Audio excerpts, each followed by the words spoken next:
me feeling like I'm academics. It actually was something that really brought me down a rabbit hole, and I love when I go down these rabbit holes because I realize you guys are interested in some of the same stuff. The question is the music industry dying, honestly? And the reason why I'm putting this question to the audience, but to everyone, is that, you know, in the last 2 years, and I myself has even said, you know what, the battle of Kendrick Lamar and Drake, it was great at the moment, but it's kind of done more harm than good, right? And my idea for that is that it's turned the industry into a two-man show, right? It's turned it into sides, Democrat, Republican, or whatever you might want to call it, rather than people focusing on the majority of artists. It's never been a two-person race, but oftentimes when two of the biggest artists beef, it now becomes super polarized. I figured that it didn't help the culture, and I've been one of the people that said, you know what, even though I benefited, yes, me and other media people who were either mentioned or directly involved, and I think Kendrick and Drake, we all benefited from the battle. I do believe in post, over a long period of time, the culture and the music has not been helped by it. Now, I'll be one to admit, maybe I've given that particular battle a little bit too much blame, because there's other mitigating factors that we haven't considered. And I'll lay certain ones out. Number one, here we go. The straight up fact is this: labels just aren't investing as much money anymore, right? So before, you know, remember last night I told you guys there's a deletion of the middle class of hip hop and just rappers in general, but labels aren't giving these lofty budgets or these plush, like, you know, advances to these artists that they could go out and try to create some buzz and create some steam, or use that money on a marketing level to generate buzz for some of these artists. A lot of the labels these days, they're playing it by the approach: we own your catalog, we're just going to sit back. If you look at the top 50 albums, right? If you look at the top 50 albums right now, even for this new coming week, let me see, here we go. You'll see Don Toliver, who just dropped an album. By the way, salute to him. He's about to do 135. The Baby's actually on here. He's about to do around 27. But you're going to see a bunch of old albums on here. You have Michael Jackson, which is a legacy album that's on here. You have Drake, Take Care. This album dropped 2011, right? You're going to see like the majority of hip-hop albums. You know, Don't Be Dumb was dropped a few weeks ago, so that is current. Slime Cry is still current. We're not going to count SZA. We're just going to count mostly hip-hop. But you'll notice that you might see one or two new hip-hop albums pop up, but when you look at the Billboard Top 200, and that's the full album chart that gets published every week. I don't know if we'll be able to see it. Sometimes they act up on this site. Here we go. Charts. Let's go to 200. Here's not the artist. No. Come on. No. Here we go. Search charts. Billboard 200. Yes. What we'll notice, and hopefully it doesn't be log in, but whatever. What you'll notice is that there's a lot of old albums. Drake, this is from last week. Drake, Take Care was in the top 20, right? Let's keep it going. Views was in the top 30, okay? We have Fetty Wap's album. We all know he just came home from jail. Some Sexy Songs for You is a 2-year-old album at this point, right? It was 2 years. It's about 2 years album, or no, it's a year old, right? How old is Some Sexy Songs for You? Regardless, that's up there, even though it's necessarily not hip hop. I Am the Drama. That is a newer album. That's up there. GNX is an album from a year ago. Gunna has an album, whatever, but we see Good Kid, Mad City. We see Curtain Call by Eminem, right?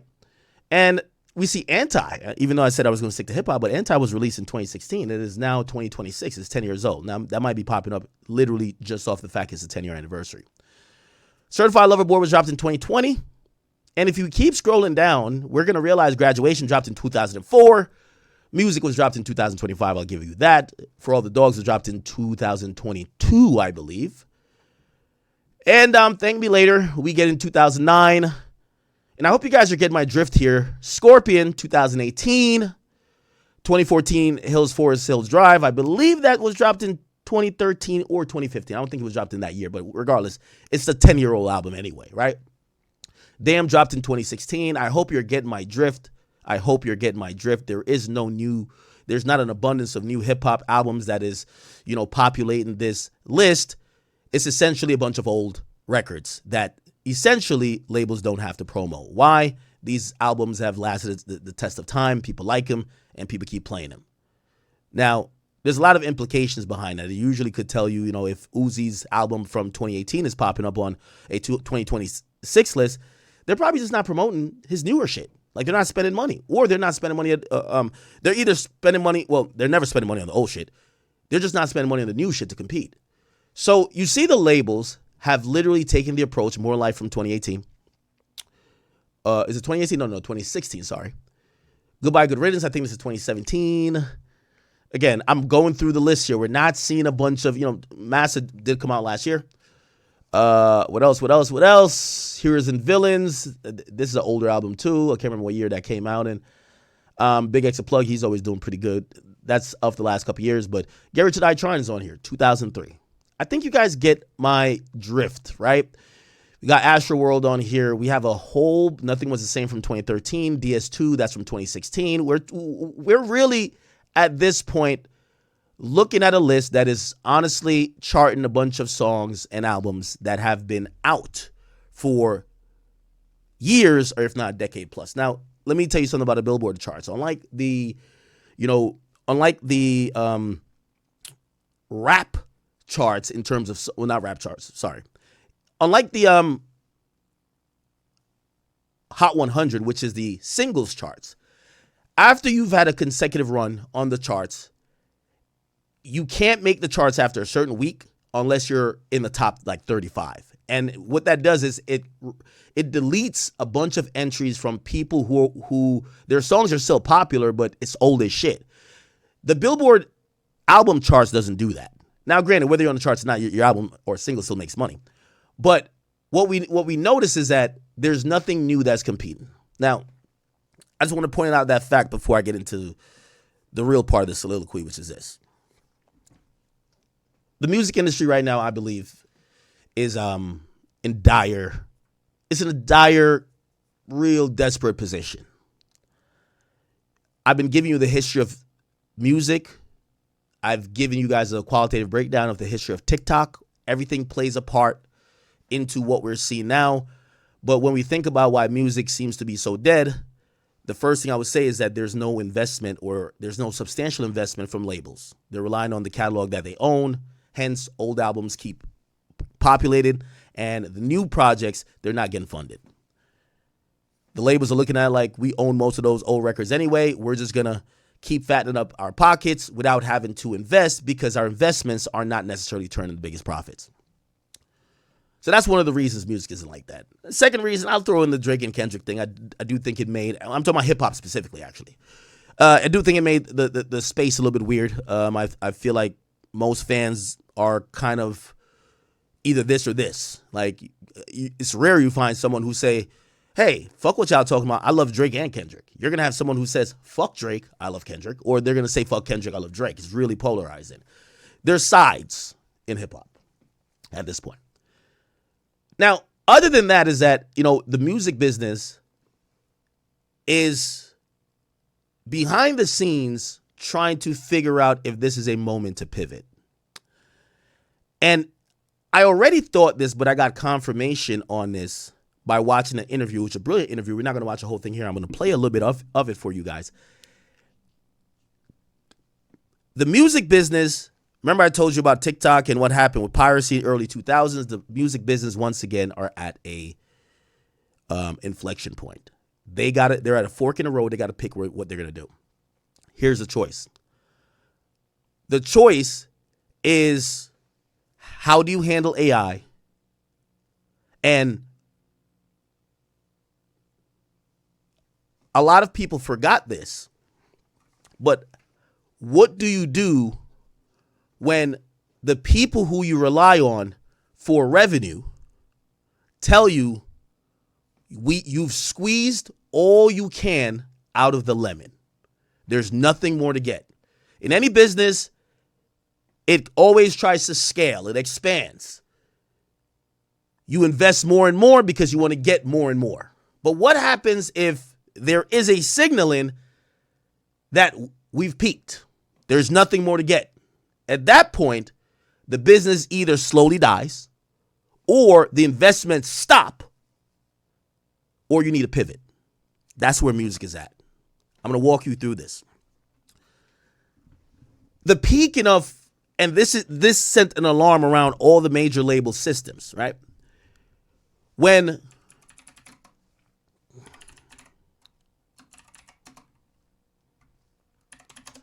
Spotify announced that streaming growth have slowed, okay? They said, hey, we're not growing anymore. Because remember in 2015, 2014, they switched and adopted to is streaming first. Year over year, the streaming companies told the majors, we're growing. We doubled last year's income. We're growing here. We're growing there. Well, over the last 18 months, the streaming companies have told the major labels really bad news. It's not like we're going down, but we're not growing anymore. What does that mean? They're basically telling Universal, we've kind of milked all that we can in terms of revenue out of the market, which this is a business model. Check it out. The streaming company gets subscribers to pay $9 a month or $20 on a family plan, whatever it is. They divvy up that money over, I think they have over 300 million people that are actually subscribed to Spotify. And they divvy it up and they pay it out to mostly the labels. They pay out to independent artists too, but mostly the labels.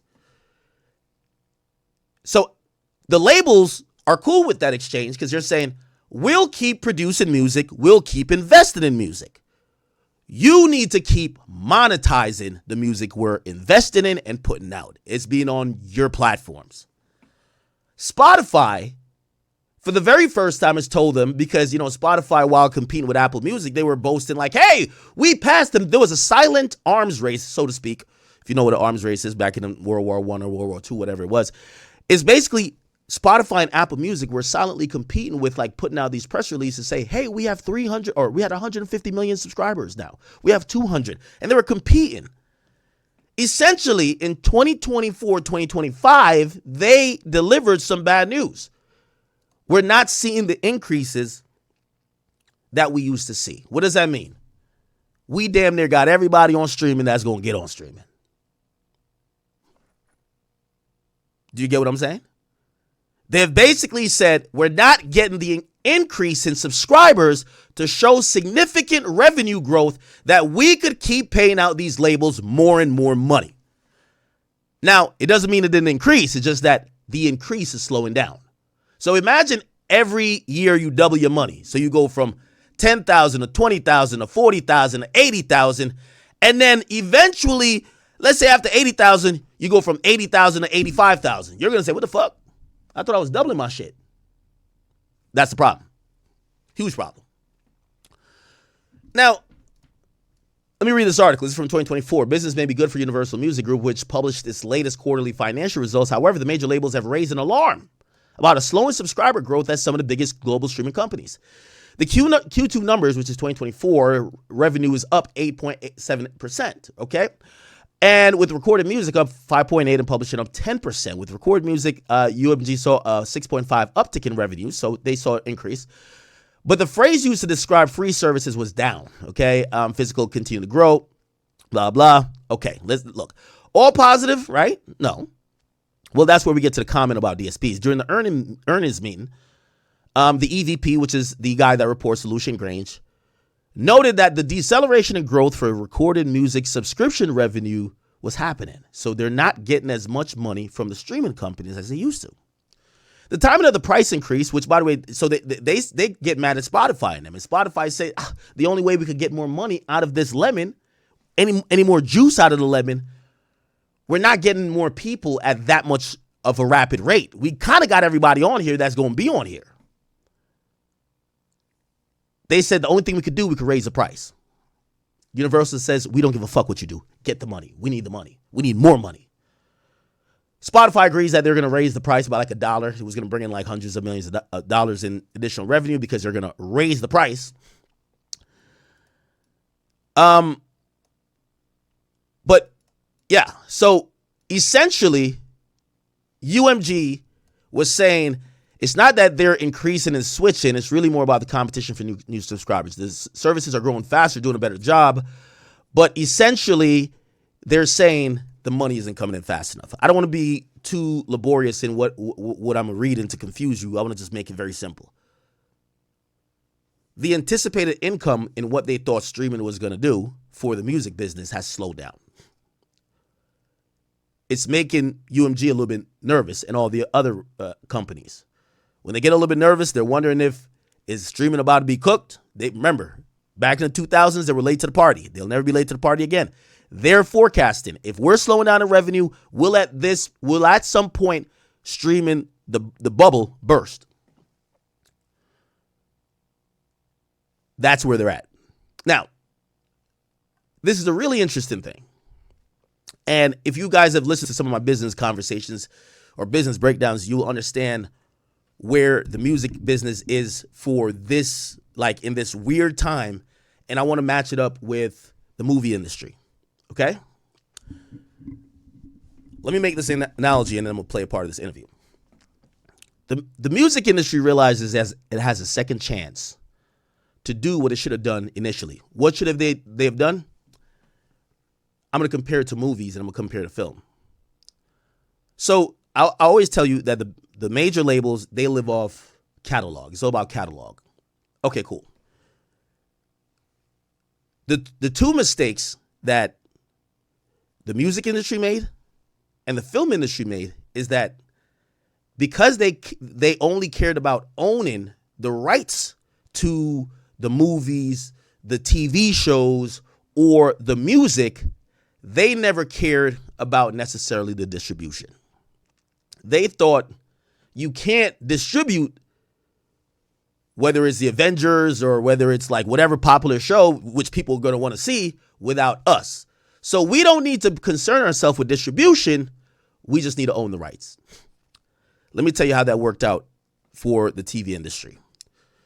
The TV industry then basically said, hey, we have a bunch of catalog that essentially no one watches anymore. We don't really make too much money on them anymore. Blockbuster's out of here. Here comes a small company at the time. Its name is Netflix. It says, hey, you got this old show. We'll license it. Oh, you got a Chappelle show? Oh, we'll license it. They're like, well, we're not playing it no more. Whatever. They licensed it to Netflix. Over time, what Netflix does is Netflix gains a subscriber base by promoting and, using really interesting market tactics. They get a subscriber base and they start getting revenue. Netflix started making their own shows to put alongside these already old shows that they're licensing from these movie studios and television networks. The television networks are watching this happen, but they're like, yeah, you guys go through that burden. We're good. We own all the good shit. We own the Avengers. We own Harry Potter. We own everything. I think you know how the story goes, right? Netflix leverages licensing, making their own shit. And at a certain point, we're in the status we're at now. Warner Brothers Pictures, which is one of the biggest, like the WB11 or WB, like we all know, Warner Brothers logo, it's now being bought by Netflix. So Netflix is buying this. So just think about this. You make the product, but you license it to somebody down the street. They figure out a way to sell your old shit to the point they end up buying you. The deal for Warner Brothers is currently pending, but it looks like Netflix will absorb Warner Brothers. A very ironic shtick, right? Now, other people took a little bit different path. A lot of people saw that Netflix, the cord cutters started happening. Everybody started going digital. It's all became about streaming. Yes, going to the movies is a fire experience, but definitely people realize that people realize that that experience isn't that worthwhile, that sitting in your bedroom with your girl doing Netflix and chill ain't even better, Rather than try to fuck in public at a movie theater, you could get a little hand job and get a little mouth action while you watch your favorite show in the comfort of your bed. You know what I mean? So some people got onto the train later. Who? Introduced Paramount Pictures. Now, Paramount is also another movie company. They were also into licensing. They realized Netflix was growing fast and fast and fast. Every year, Netflix was announcing all of these new subscribers they were getting. Here's what Warner Brothers and Paramount didn't do. They thought, hey, we have all these robust contracts with the television networks, with the cable companies. You can't get around us. Yeah, some people might stream it, but at the end of the day, you'll never replace TV. Boy, were they wrong. So now, what Paramount did, Paramount at a point said, whoa, this ain't looking good. Another company realized how Netflix is growing and where the trend was going. Their name, you might be familiar with it, is Disney. They said, oh, this ain't good. What both companies do is they say, we need to compete with Netflix. They both announced streaming platforms. One named Paramount Plus, the other named Disney Plus.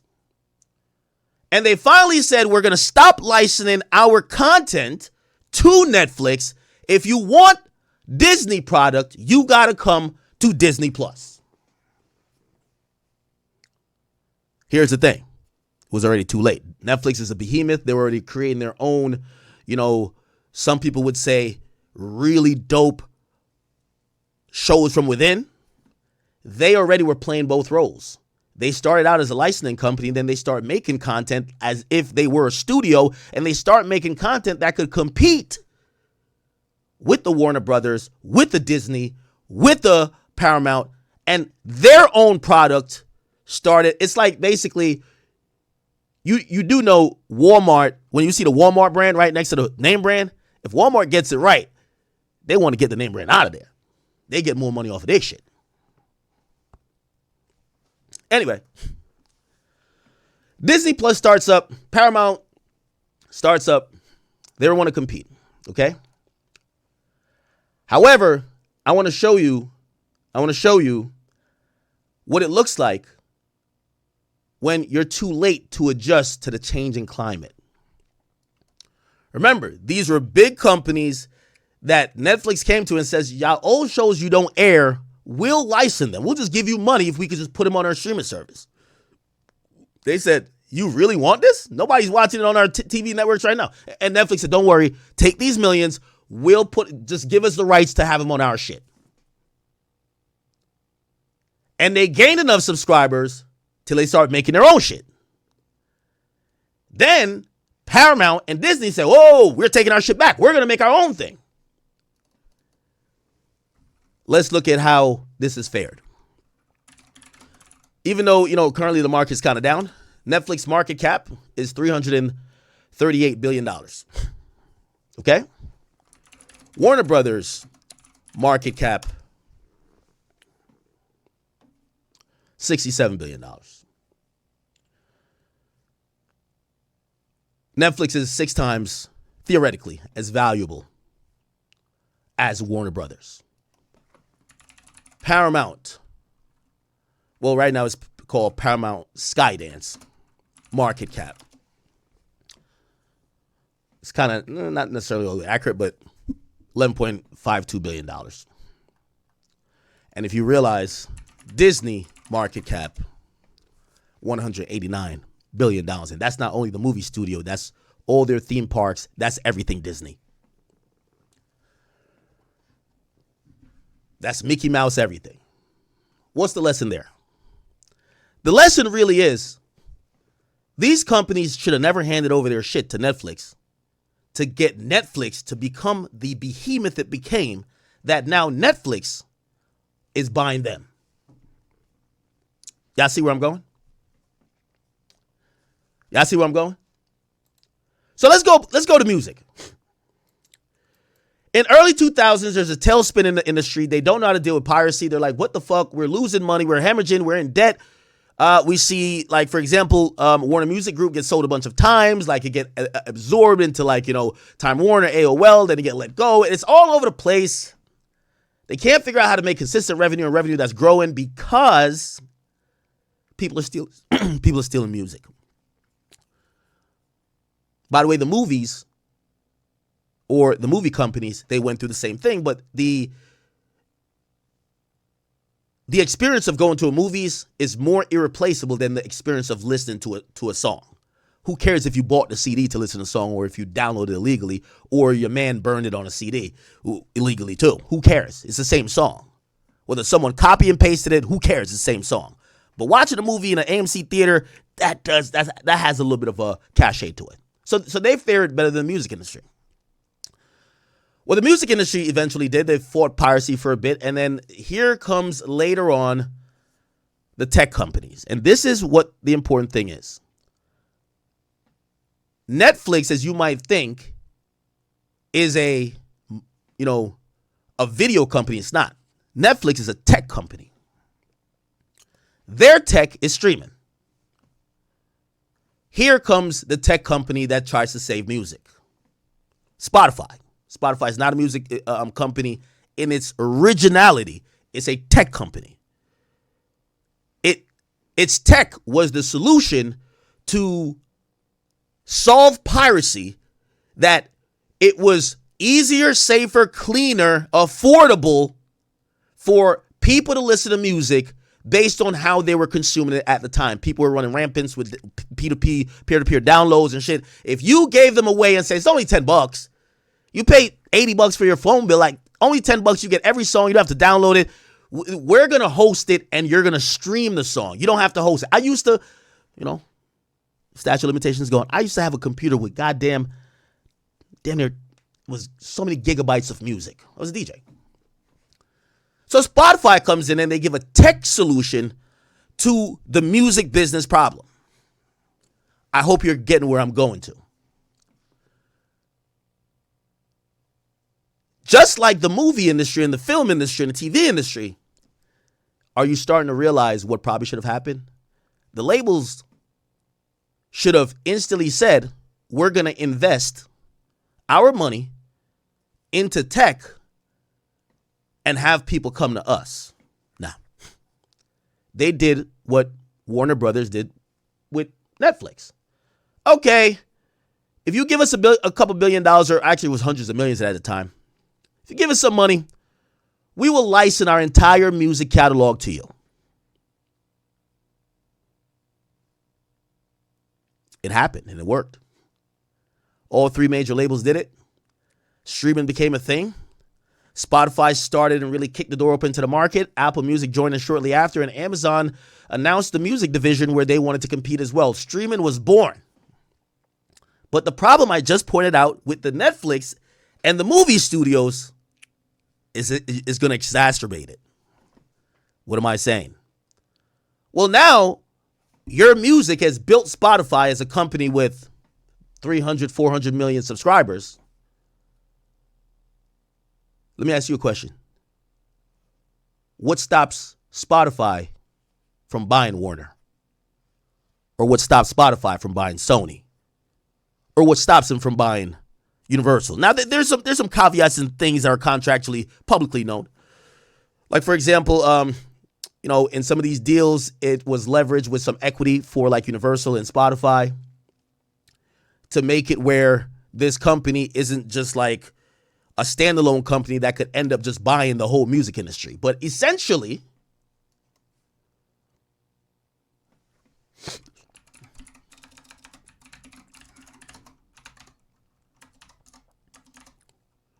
let me point this out to you.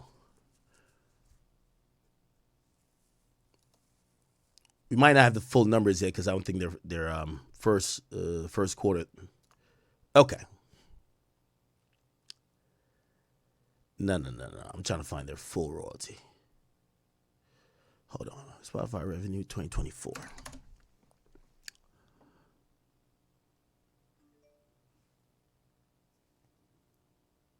Okay. So in 2024, they made $16 billion. Okay? From that $16 billion, clearly they're going to pay out a bunch of licensing fees and splits, however it kind of comes down. But what's important to know, right? What's important to know is, look at this. Spotify, their market cap, right, is $90 billion.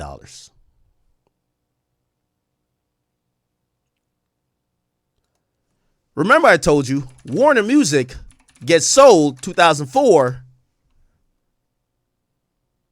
for 2.6.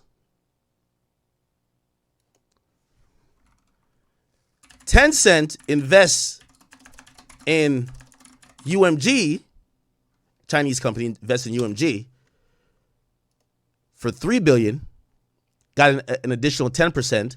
Their stake is 20% at this point. And the current valuation of UMG is $36 billion. Did you get what I'm going with this? Just like how Netflix became more valuable than all of the studios that it relied on initially for content, we're at an inflection point where the only way for Spotify to go, if they're claiming they can't get the same growth on subscribers, is for them to start encroaching on the music that they're licensing. Spotify has a fiduciary duty to their own investors, just like Universal and Sony and even Warner Music.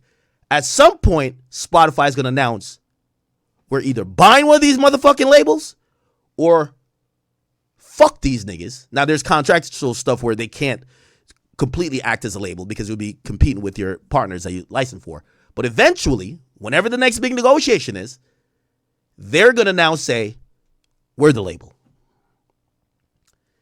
They're worth more than all three major labels combined. So theoretically, it was thought of like Universal, the biggest boy on the block, is swinging their dick around. Well, are they really anymore? Given the fact the biggest company in the mix is Spotify. This is why Spotify has, sought to get different revenue and different users. They've expanded outside of just music. They've included podcasts. They're doing series. They're planning short films. Eventually, when that relationship breaks down a little bit more, they're gonna buy, and I think it's gonna be Warner.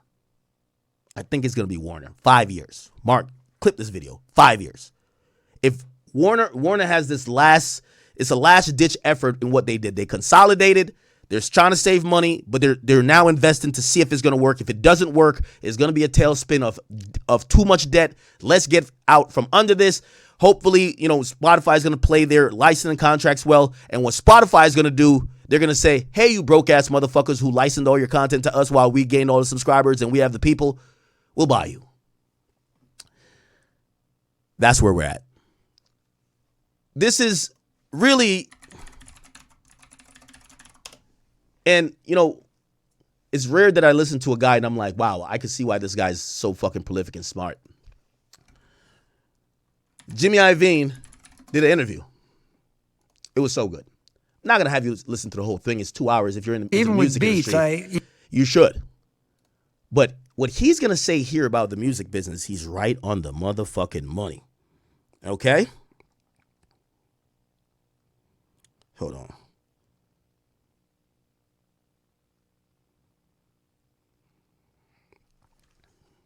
Listen to this, chat. Is it here? What's the next bite of the apple? The record industry now. Okay, here we go.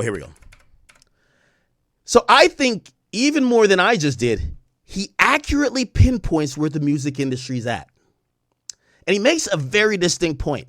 The problem with music, just like the movies, they've never had a direct relationship with their audience. Imagine selling a product, but you don't know where your audience lives. By the way, they pay millions of dollars to SoundScan, or now Luminate, for that data company to tell them, right? They don't talk to the fans. Usually when they were selling out of Best Buy and FYE, they dealt with the customers, and now Spotify deals with the customers. So when you think about it, Warner Brothers never had any type of conversations with their audience. They let Netflix and they let AMC deal with it. Now, when that needs to be the thing to connect the dots, they're basically drowning. Listen to Jimmy Iovine explain on David Senra show what the new thing is. And by the way, I'm all the way with him. I think he's so smart. If you don't know, Jimmy Iovine is the guy who founded Interscope Records. He is the guy who, at a certain point, so we have Kendrick, we have who else? We have Kendrick, we have 50 Cent. Was it Led Zeppelin? Like, there's all type of people that came from Interscope Records. He's the big guy there. At a certain point, he left the music business after he developed a product that was called Beats. Okay, he developed a headphone and acquired this music service.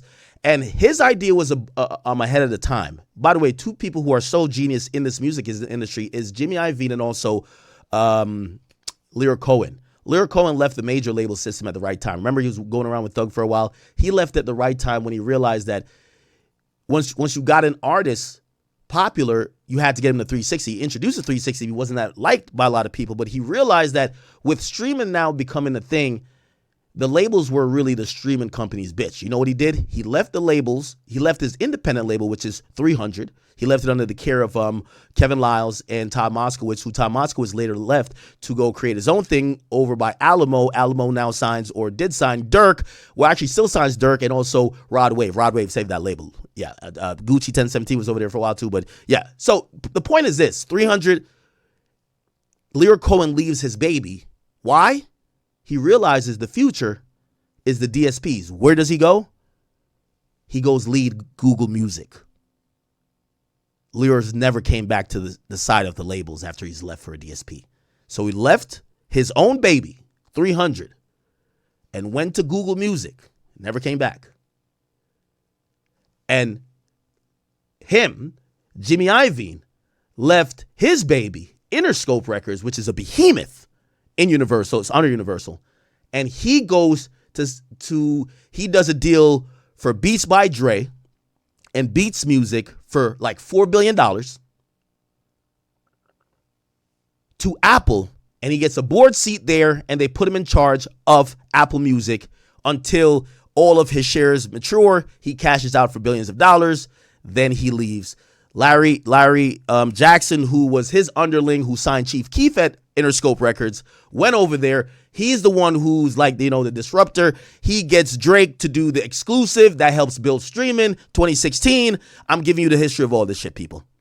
But listen to what he says about the music business now, and I completely agree, because he's pointing at another inflection point, and he says labels need to invest in AI rather than drag their feet, and another AI tech company comes in later, and they're the new Spotify. Listen to him. Half that together. I think it's really smart. It's like, for the longest time, we sold it.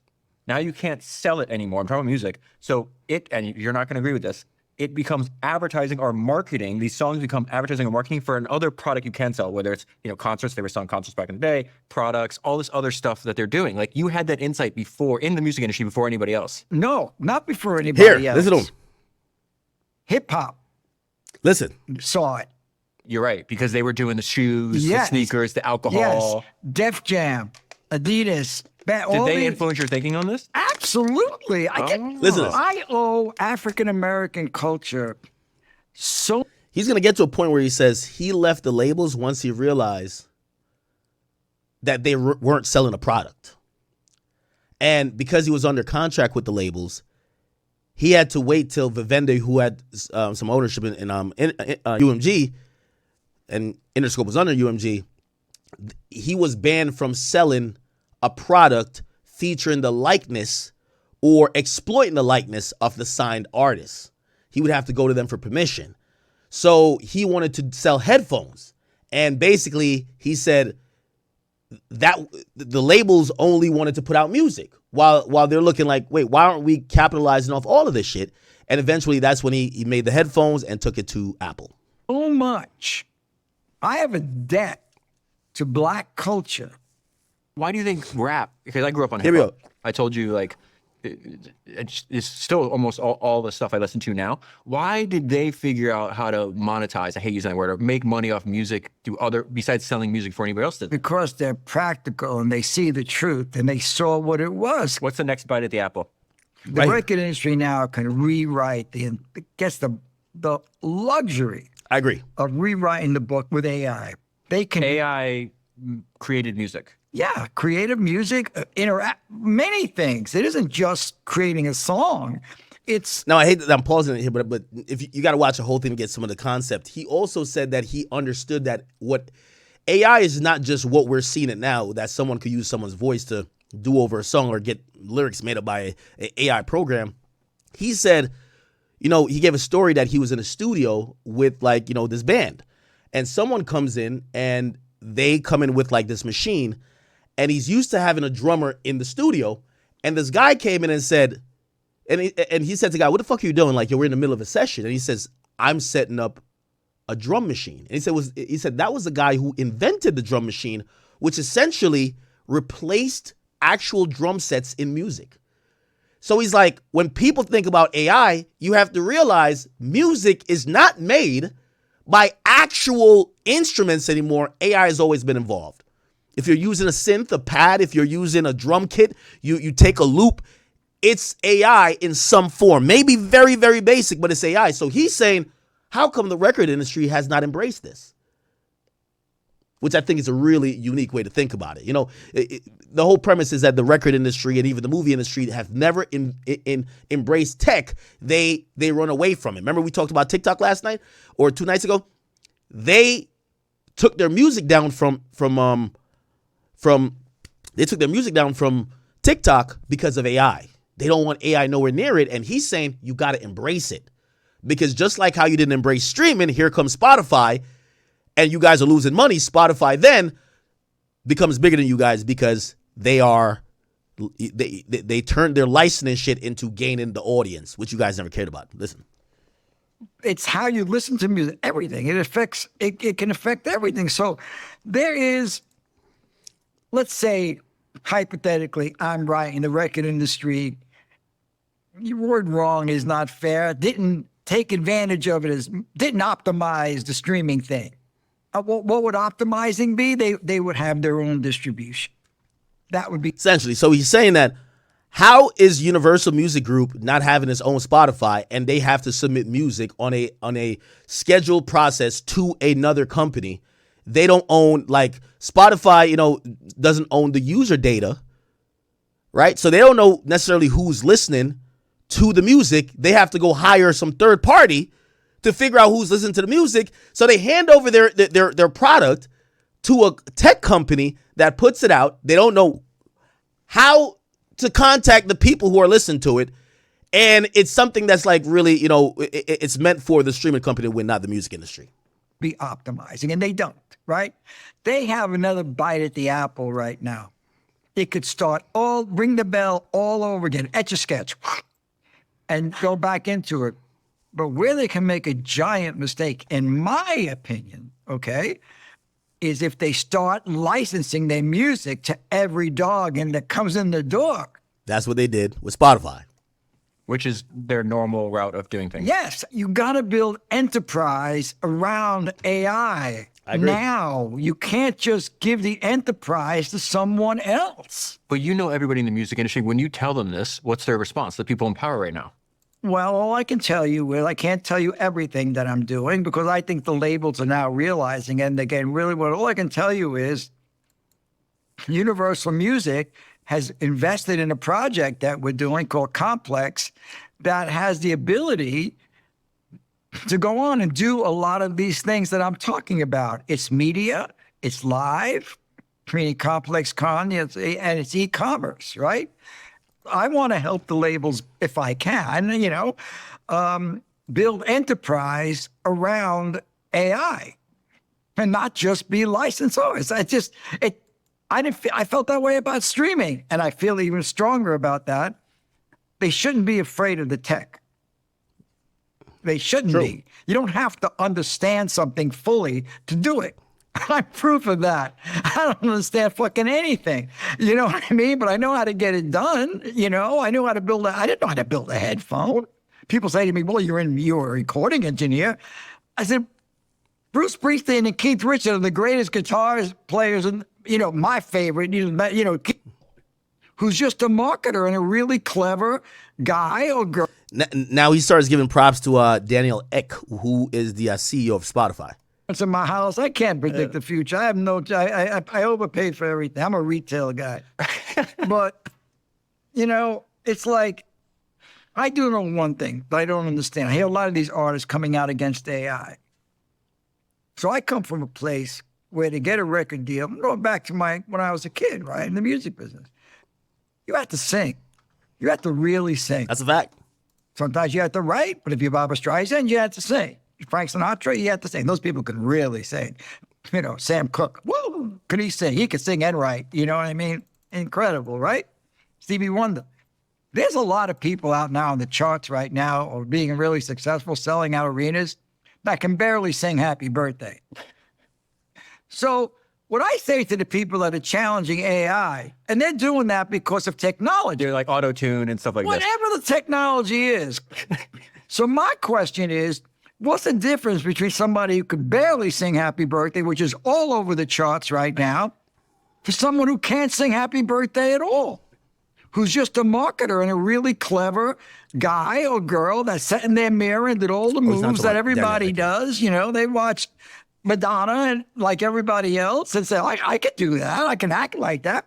So I don't understand the difference. So yeah, because the amount of technology invented for the music industry since you've been in it, it's like you told me yesterday that Prince did a whole album without a drummer.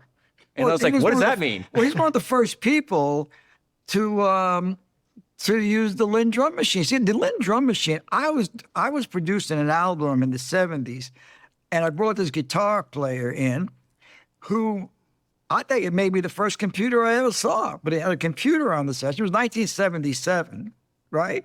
And he had a computer on the session. And in between takes, rather than listen with the rest of us, he'd go put a pair of headphones on and go on the computer and do all that. And he looked at, finally I said to him, hey, man, what are you doing? I mean, this is a session. We're paying attention to the music. He says, well, I'm creating a drummer. I'm creating a machine that's going to play the drums. I said, well, thank God, because I always had difficulty with drummers. I always felt. Anyway, okay. I think you guys kind of get it. I don't want to play the whole thing here. AI, Spotify. Okay, here we go. This is what I wonder if you would agree with or not, because when you were just telling the story of the person that invented the drum machine, he was inventing it out of necessity. He needed a sound for what he was making. I worry that if these are professional managers in the music industry, think about the difference between a professional CEO and a founder, right? You thought completely different because you're an entrepreneur. You were instinctively an entrepreneur. You were an entrepreneur before you even knew you were an entrepreneur. Well, a record producer's an entrepreneur. Record producers, but the people running the big But I was companies, a record producer. Yeah, exactly. You had that instinct. But there's one, almost they don't see the necessity for it, and two, I don't even know if a professional manager can then reinvent. Okay, come on. You disagree with that? I think what's happening is the music industry is finally moving into things they're afraid of. They just need some light.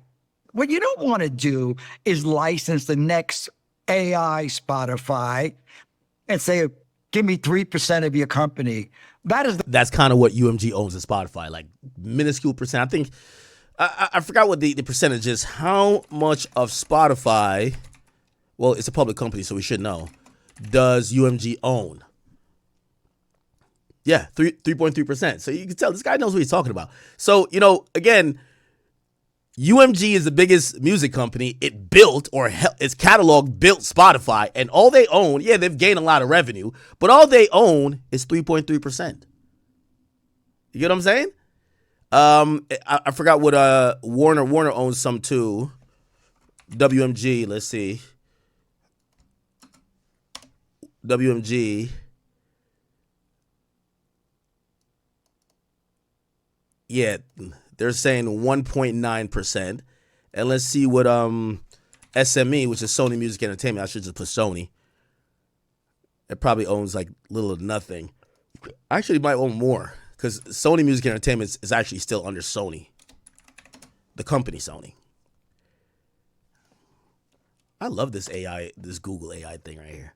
Okay, Sony Group owns about 3%. So basically, all three major companies, their catalog built Spotify, and they own less than 10%. That's a big W, right? The greatest deal anyone's ever made. Who gives a shit who owns 3% of my company if your company's Spotify? Exactly. So he's basically saying Spotify finessed all of them. Spotify's worth more than them. Spotify could buy each of them or all of them, and they only own 10% of Spotify. They have no controlling stake. Right? I mean, it's absurd. So they have to grab the enterprise value of the new technology. But don't you think it's going to come outside? Like, one of my heroes is James Dyson, I told you about. Who? James Dyson, the vacuum cleaner guy. Oh, yeah. And one of his, I love it.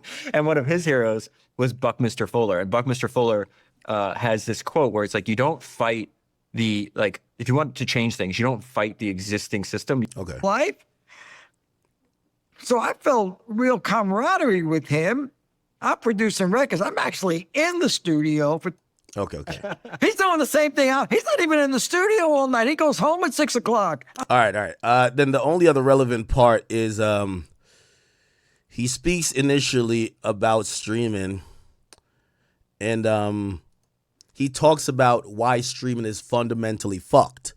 Because essentially, since there's not a product that is primarily bought, streaming is something that it's a pie. If they have $200, they give the money to whoever gets enough clicks. But that's not how most things usually work, right? Like, for example, if you're a kid, things for your parents would cost differently for them as for you. They have the spending power, right? If there's a bunch of kids on a family plan for Spotify, the parents are paying for it, but the parents are not going to sit there and listen to, Frank Sinatra 4,000 times. Somebody who likes Yeet, they have that shit on repeat the entire day. So when streaming revenue comes down based on that one particular household, they're giving 90% of the money, even though the parents bought it because they want to listen when they're cleaning or when they're having a nice glass of wine. They want to listen to Frank Sinatra. They wanted to listen to the Beatles. The Beatles and these other people don't really get the money, even though they are the reason for the subscription. The kids who are spamming Drake, Yeet, whatever, Drake and Yeet get the money, but it's fundamentally broken because the purchasing power doesn't really represent who gets paid from it. It's about who spams streams. Get what I'm saying? He's going to explain it to him. Jumped around industries a little bit and had to learn on the fly a lot, So, but that was about around 2000. We had this little TV show called Jimmy and Doug's Farm Club. It was about uploading your music to Interscope, and we would put you on our TV show, and it was fantastic, and it worked. And what I really wanted to do was have a music streaming service of all you can eat. But this was before it was invented. You were talking about the ideal situation before it was actually founded. But I see online all the time, people talk about shit before it happens, you know what I mean? But that's 10% of the game. The game is getting it right. MySpace was ahead of its time, but it lost the race. Mm-hmm. So I was very fortunate to be at least early enough to have Apple Music get on the board. I had Beats Music and then went to Apple Music. So we at least we became number 2. Daniel, who's extraordinary. Daniel is Daniel Ek, the CEO of Spotify. This guy right here. Had the wherewithal and the ability to get the licenses from a record business that didn't understand at all what he was talking about. The fact that he wrestled those licenses out, it's so, you can prove it because if you look at those deals are reflective of the iTunes download market, 70-30. That was the same business as the download market. So they just copied that, which is not a great bit model for that.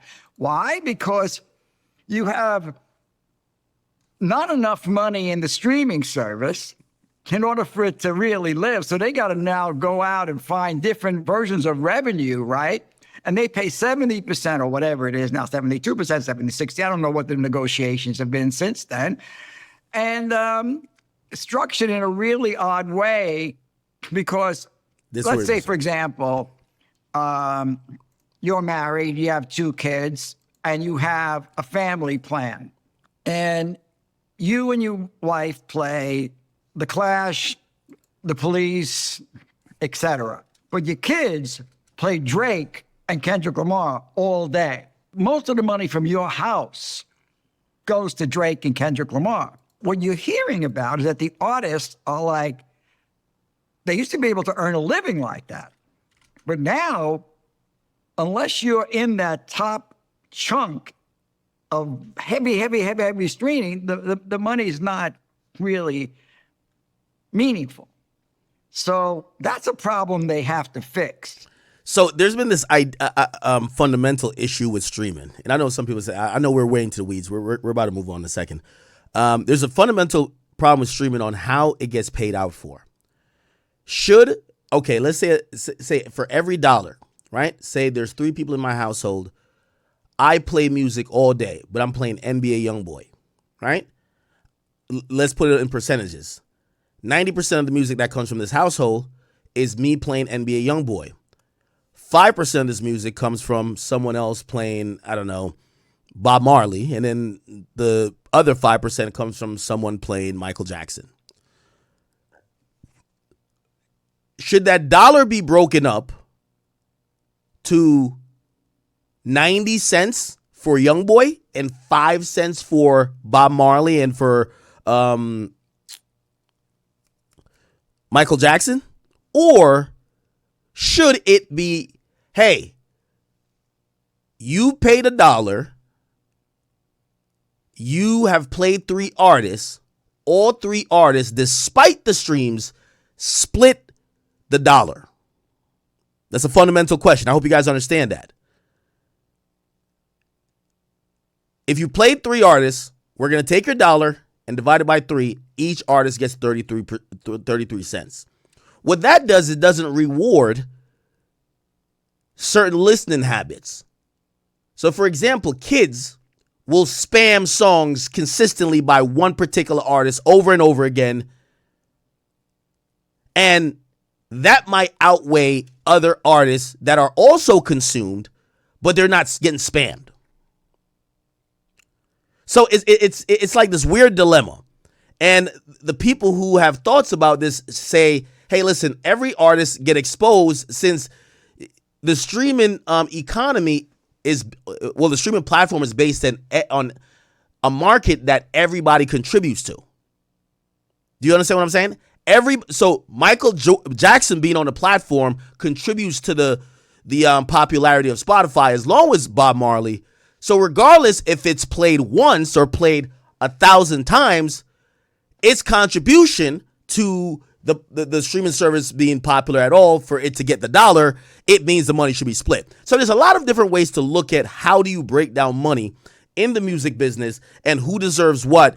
Should it be based on certain amount of how many times you stream, but then you're going to skew it in certain senses where, yeah, people are spamming the same Bad Bunny songs all over and over again, the same Drake songs. They're playing Not Like Us 3 million times. Do they just get all the money? What about the other people? If you only had a streaming service with Drake and Kendrick, would you have 300 million people paying $10? Or no? Does the variety matter? How do you account for the variety? There's a lot of ways that they're still trying to figure out what's the right way on paying out for streams. Okay? There's no question about that. But there's a lot wrong with streaming, in my opinion. It's one-dimensional. It's an ATM machine. You put your money in, you get your music. They don't do anything for the artist. See, the artists want to communicate with their fans, period. That's what they want. They want to communicate. They want to market themselves. And the streaming services are still saying, we'll put you on our list if you're nice to us or if you like us. That's bullshit. You got to allow them to have your audience and let them breathe, which is what, not for philanthropic reasons, but this is what TikTok does. That's what Instagram does. You could somewhat promote yourself. So the streaming services, to me, are minutes away from being obsolete because of that. You can't rub against the artist like that. You just can't. You got to. Okay. All right.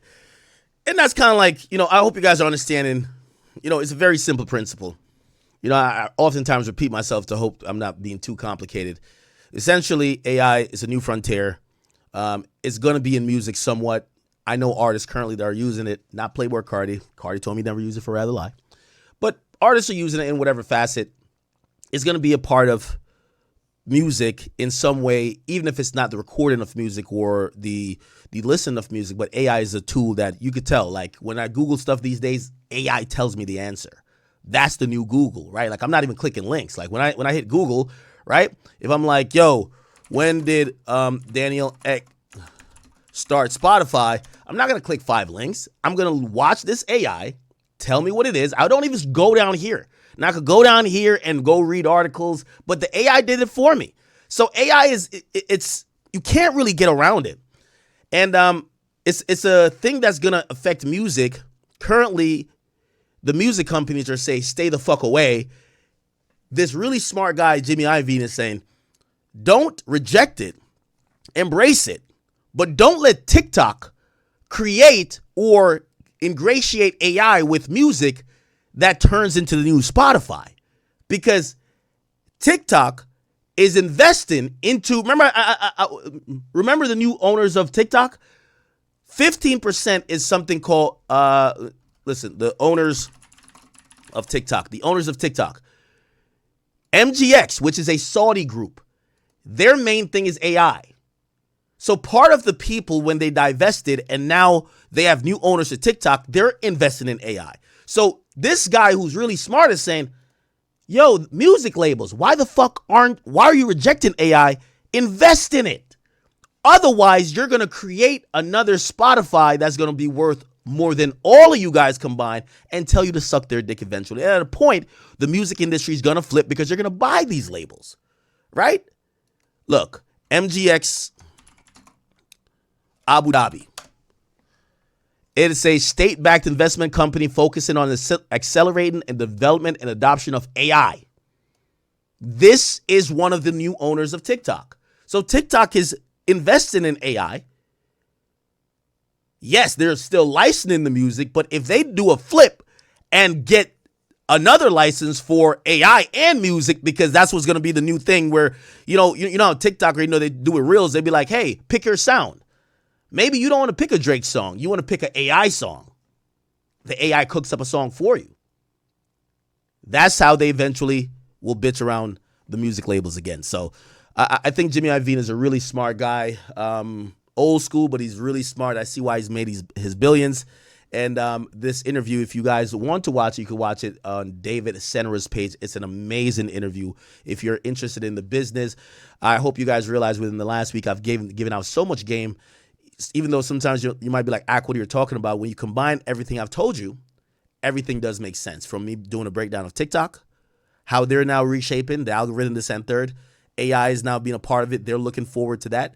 They're now, UMG tried to make a little play with them, took their music off of TikTok for a bit because they want to show them who's boss. TikTok is playing the bitch right now, but TikTok ultimately wants to be, a Spotify-esque compartment.